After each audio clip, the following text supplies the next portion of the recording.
Today we possess something extremely valuable, something we rarely think about, yet many believe future wars may be fought over it. It is not money, gold, or precious gems, it is water. In today's world, especially in modern societies, access to water is not something that defines our daily lives.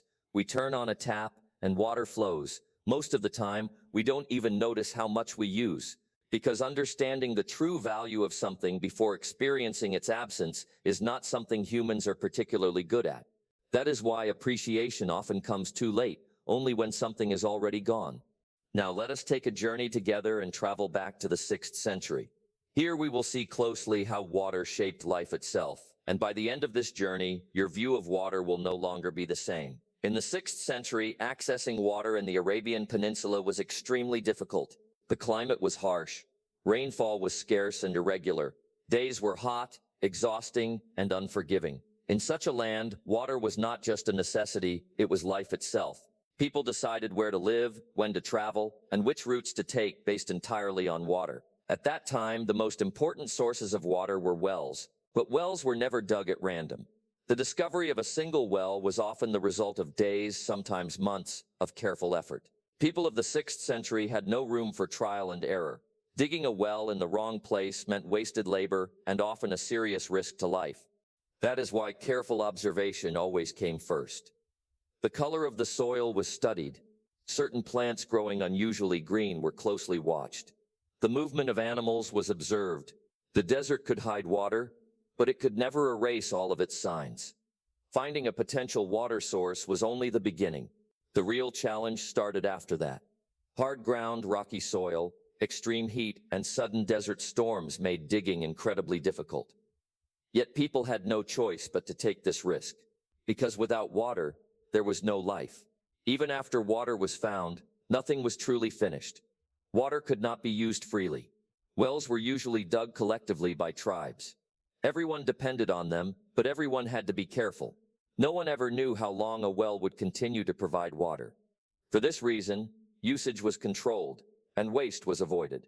Access to a water source could completely change a person's life. It was not only about drinking water anymore, animals could now be raised. Crops suitable for the land could be grown. If the water source was sufficient, even trade routes could shift toward it. In short, economic life itself depended directly on water.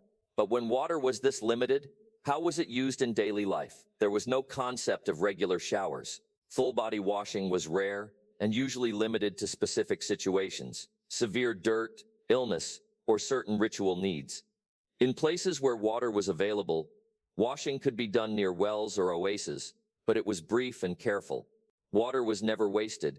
Clothing was not washed frequently either. People owned very few garments to begin with. Soiled clothes were usually shaken, aired out, or left under the sun. For desert life, the sun acted as a natural purifier. Odors faded, visible dirt disappeared, and this was considered sufficient. Sanitation practices were also very different from today.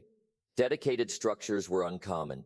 People would move away from settlements. Sand was often used. If water was available, it could be used. If not, it was not seen as a major issue. The priority was not hygiene as we define it today, but privacy. So did people never get sick? Of course they did. But the connection between cleanliness and disease was not understood as it is today. Microorganisms were unknown. Cleanliness was associated not with health, but with social norms and personal comfort. Today we have far more knowledge and far more advanced technology than ever before. Yet having so much often causes us to forget what our true riches are. And water is undoubtedly one of the most important.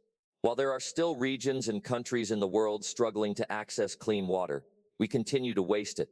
Let us end this documentary with a teaching of the Prophet Muhammad that speaks directly to this issue.